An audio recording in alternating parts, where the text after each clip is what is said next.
ano, tsaka pastillas. Sarap.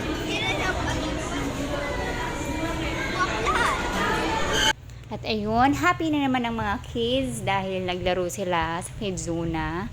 Kahit paulit-ulit na Kids Zona, gusto pa rin nila. Tapos, syempre, after ng play, kakain sa all-time favorite na Jollibee. Ayun. Kasi magpapasokan na naman at hindi na ulit sila makakapaglaro ng walang iniisip sa ngayon. Ngayon ay ano pa sila, nag-enjoy pa sila sa bakasyon. See you on our next video.